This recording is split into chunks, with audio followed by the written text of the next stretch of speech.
महाराष्ट्र में डर गई कांग्रेस। कांग्रेस की बैठक रही बेनतीजा। क्रॉस वोटिंग करने वाले विधायकों पर गाज। नमस्कार, मैं हूं परवीन शेख। आप देख रहे हैं कैपिटल टीवी की स्पेशल स्टोरी। महाराष्ट्र में विधान परिषद चुनाव में हुए क्रॉस वोटिंग को लेकर कांग्रेस सख्त एक्शन लेने का मन बना चुकी है। ये खबरें लंबे वक्त से चल रही हैं, लेकिन अब तक कांग्रेस की तरफ से कोई बड़ा एक्शन नहीं लिया गया। यानी कांग्रेस नेतृत्व खुद डरा हुआ लग रहा है या फिर विधायकों में डर फैलाने की जुगत लगा रहा है। दरअसल कांग्रेस के खाने की दांत और दिखाने की दांत दोनों अलग अलग हैं। बार बार महाराष्ट्र कांग्रेस के प्रदेश अध्यक्ष नाना पटोले की तरफ से यह कहा गया कि एमएलसी चुनावों में गद्दार विधायकों को उनकी गद्दारी की सजा दी जाएगी, पार्टी उन पर बड़ा एक्शन लेगी। लेकिन फिलहाल एक्शन के नाम पर सिर्फ एक धमकी या कहें चेतावनी दी गई है। दरअसल 19 जुलाई को महाराष्ट्र में कांग्रेस की एक महत्वपूर्ण बैठक हुई। इस बैठक में पार्टी ने क्रॉस वोटिंग करने वाले विधायकों के खिलाफ कार्रवाई को लेकर चर्चा की। प्रदेश के प्रभारी ने स्थानीय नेताओं से बात कर रिपोर्ट भी ले ली, जिसे पार्टी के महासचिव केसी वेणुगोपाल को सौंप दिया गया। बताया जा रहा है कि पार्टी की तरफ से क्रॉस वोटिंग करने वाले विधायकों में जितेश अंतापुरकर, मोहन हम्बार्डे, सुलभा खोडके, जिशान सिद्दीकी और हीरामन खोशकर शामिल हैं। अब इन 7 विधायकों को लेकर अनुशासन के नाम पर डंडा चलाने की कोशिश की गई या दिखावा किया गया। ये महाराष्ट्र में कांग्रेस की बैठक से साफ हो जाता है। कांग्रेस महासचिव केसी वेणुगोपाल ने 19 जुलाई शुक्रवार को कहा कि पार्टी ने महाराष्ट्र विधान परिषद के द्विवार्षिक चुनाव में क्रॉस वोटिंग करने वाले विधायकों के खिलाफ कार्रवाई की है। आगामी महाराष्ट्र विधानसभा चुनाव के लिए पार्टी की तैयारियों की समीक्षा और उसकी चुनाव रणनीतियां तय करने के लिए आयोजित इस बैठक में केसी वेणुगोपाल ने भी हिस्सा लिया। ये बैठक मुंबई के गरवारे क्लब में हुई। कांग्रेस कोर कमेटी की इस बैठक में कांग्रेस महासचिव केसी वेणुगोपाल, महाराष्ट्र प्रभारी रमेश चेन्नीथला, महाराष्ट्र कांग्रेस अध्यक्ष नाना पटोले, बाला साहेब थोराट, विजय वेडेट्टीवार, विपक्ष के नेता पृथ्वी चौहान और सुशील कुमार शिंदे, मुकुल वासनिक, अविनाश पांडे समेत राज्य के सभी प्रमुख नेता मौजूद रहे। इस बैठक में हिस्सा लेने के बाद केसी वेणुगोपाल ने मीडिया से बात करते हुए कहा, एमएलसी चुनाव में जिन विधायकों ने क्रॉस वोटिंग किया उनके खिलाफ कार्रवाई की गई है और आपको भविष्य में उसका परिणाम नजर आएगा। अनुशासन बहुत महत्वपूर्ण है। केसी वेणुगोपाल ने हालांकि ये साफ नहीं किया कि कितने या किन किन विधायकों ने मतदान के दौरान पार्टी के निर्देश का उल्लंघन किया।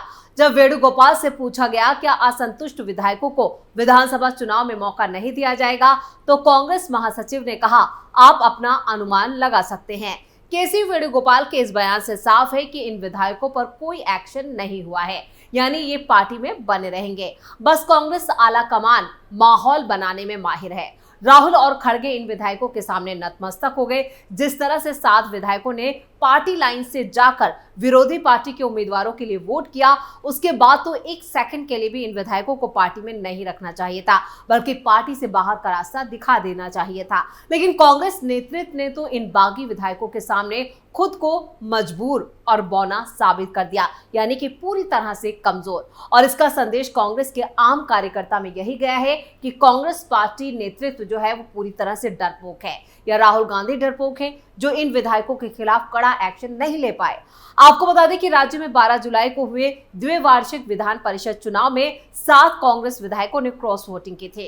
कांग्रेस के पास 37 विधायक है महाराष्ट्र में, और उसने अपने प्रत्याशी प्रद्युम्न सातव के लिए 30 प्रथम वरीयता मत का कोटा तय किया था। उसके बाद बाकी 7 वोट सहयोगी शिवसेना यानी यूबीटी के उम्मीदवार मिलिंद नार्वेकर के खाते में जाने थे, लेकिन सातव को 25 वोट मिले और नार्वेकर को 22। इसका तात्पर्य यह है कि कम से कम 7 कांग्रेस विधायकों ने क्रॉस वोटिंग की। इन 7 विधायकों की इस गद्दारी को लेकर लगता है कि कांग्रेस ने बैठक के बाद जैसे चुप्पी साध ली है। गौरतलब है कि महाराष्ट्र में विधान परिषद की 11 सीटों के लिए कुल 12 उम्मीदवार मैदान में थे, जिसके लिए 12 जुलाई को मतदान हुआ। और इस चुनाव में बीजेपी समर्थित महायुति यानी एनडीए के 9 उम्मीदवार जीते, जबकि एमवीए के 2 उम्मीदवारों ने बाजी मारी। चुनाव में क्रॉस वोटिंग की वजह से शरद पवार समर्थित जयंत पाटिल को हार का सामना करना पड़ा था। 11 सीटों के लिए थे 12 उम्मीदवार। विधान परिषद की 11 सीटों के लिए बीजेपी ने चुनाव मैदान में 5 उम्मीदवार उतारे थे, जबकि महायुति के उसके गठबंधन सहयोगी जिनमें शिवसेना, एकनाथ शिंदे की शिवसेना और राष्ट्रवादी कांग्रेस पार्टी यानी अजीत पवार की एनसीपी ने 2-2 उम्मीदवार खड़े किए थे। वही कांग्रेस और शिवसेना यूबीटी यानी उद्धव ठाकरे की पार्टी ने भी एक उम्मीदवार मैदान में उतारा था, जबकि महाविकास आघाड़ी यानी एमवीए की उनकी सहयोगी एनसीपी यानी Sharad Chandra Pawar peasants and workers party के उम्मीदवार का समर्थन किया था। और आपको बता दें कि 27 जुलाई को विधान परिषद के 11 सदस्यों का कार्यकाल समाप्त होने वाला है। इन्हीं जगहों के लिए ही चुनाव हुए थे और राज्य की 288 सदस्यीय विधानसभा में इन चुनावों के लिए निर्वाचक मंडल है। वर्तमान में इनकी जो संख्या है वो 274 है और विधान सभा में भारतीय जनता पार्टी के पास 103 विधायक हैं। वहीं शिवसेना शिंदे गुट के 38 और एनसीपी अजीत पवार के 42, कांग्रेस के 35 विधायक हैं। शिवसेना ठाकरे गुट के 15 और एनसीपी शरद पवार के 10, बहुजन विकास अघाड़ी के 3 और समाजवादी पार्टी के यहाँ पर और एआईएमआई प्रहार जनशक्ति पार्टी के पास भी 2-2 विधायक हैं। स्वाभिमानी पार्टी, मनसे, राष्ट्रीय समाज पार्टी, क्रांतिकारी शेतकारी पार्टी और शेतकारी कामगार पार्टी, जन स्वराज शक्ति की पार्टी के भी एक विधायक है और इनके अलावा 13 निर्दलीय विधायक भी है।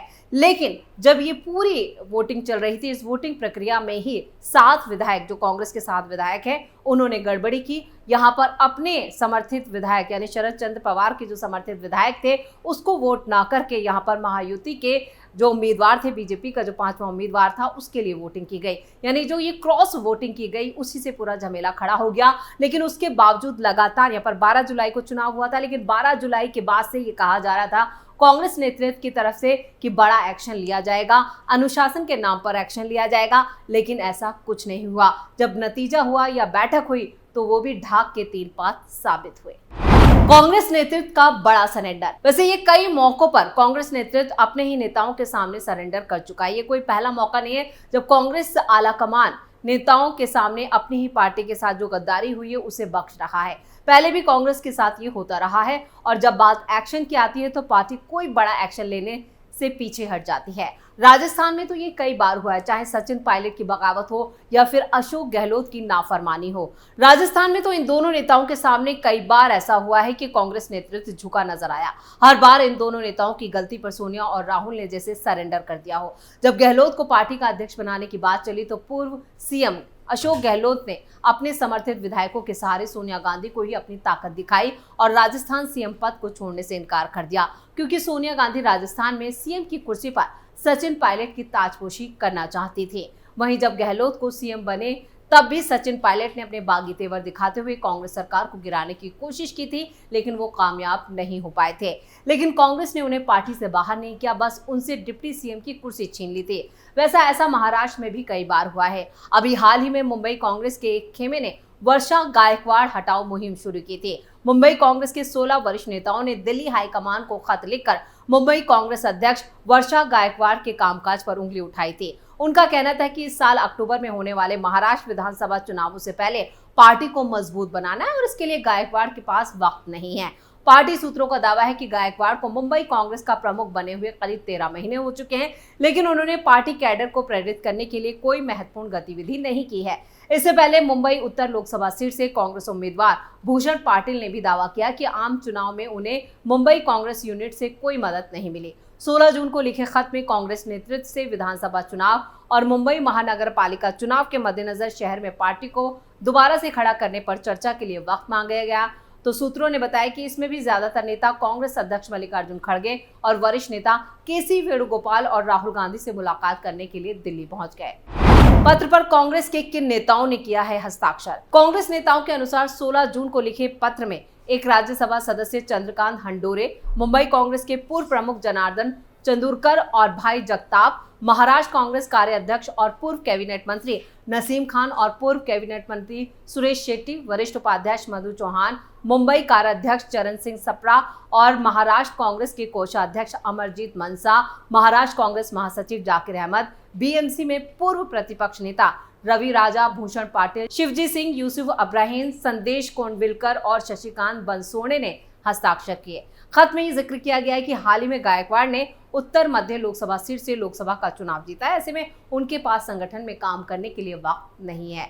आगामी विधानसभा चुनाव और उसके बाद मुंबई महानगर पालिका के चुनाव होंगे और इन दोनों चुनाव का सामना करने के लिए पार्टी को रणनीति बनाकर मजबूती से उतरना होगा। पत्र में गायकवाड़ की कार्यशैली पर भी आपत्ति जताई और इस मामले को भी 1 महीने से ज्यादा बीत चुका है।